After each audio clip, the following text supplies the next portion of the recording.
గురువుగారు ఈ సార్వత్రిక ఎన్నికల్లో వృశ్చిక రాశి వారి రాజకీయ భవిష్యత్తు ఎలా ఉండబోతుంది? వృశ్చిక రాశి వారికి ఎక్కువ శుభలితాలు రావడానికి అవకాశం ఉంది. 50-60% విజయాలు పొందడానికి అవకాశం కనిపిస్తోంది. ఇప్పుడు ఉన్నటువంటి గ్రహాల పరిస్థితులు కనుక మనం బాగా పరిశీలిస్తే ఈ మే మొదటి వారం నుంచి జూన్ మొదటి వారం వరకు ఎవరైతే వృశ్చిక రాశి వారు ఈ రాజకీయ రంగాల్లో ఉన్నారో, ఎమ్మెల్యేలుగా ఎంపీలుగా నిలబడ్డారో వారందరికీ కూడా 50-60% శుభలితాలు వచ్చేటువంటి పరిస్థితి కనిపిస్తుంది. ఎందుకంటే ఈ వృశ్చిక రాశి వారికి దశమాధిపతి అయినటువంటి రవి భగవానుడు సప్తమ భావంలో వృషభ రాశిలో ప్రతికూలంగా సంచరిస్తున్నాడు. అలాగే సప్తమ వ్యయాధిపతి అయినటువంటి శుక్రుడు సైతం సప్తమ భావాల్లో వీరికి ప్రతికూల ఫలితాలను అందిస్తున్నాడు. తృతీయ చతుర్థాధిపతి అయినటువంటి శని భగవానుడు చతుర్థ భావంలో అనగా అర్ధాష్టమ శనిగా వీరిని ఇబ్బంది పెట్టేటువంటి పరిస్థితి కనిపిస్తుంది.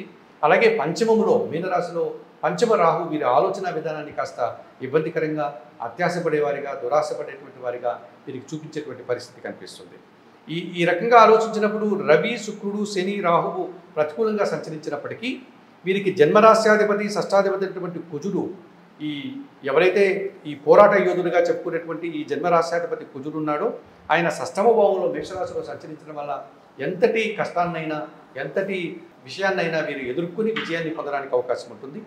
అలాగే అష్టమ లాభాధిపతి అయినటువంటి బుధుడు షష్టమ, సప్తమ, అష్టమ భావాల్లో మేష, వృషభ, మిథున రాశుల్లో సంచరించడం వల్ల ఆర్థికపరమైనటువంటి బలాన్ని వీరు పుంజుకుంటారు, సమాజంలో గుర్తింపు తెచ్చుకోగలుగుతారు. ద్వితీయ పంచమాధిపతి అయినటువంటి గురువు సప్తమ భావంలో సంచరించడం వల్ల సమాజంలో గుర్తింపు, పేరు ప్రఖ్యాతులు, విజయాలు పొందడానికి, జనసాకారాన్ని అందుకోవడానికి అవకాశం ఉంటుంది.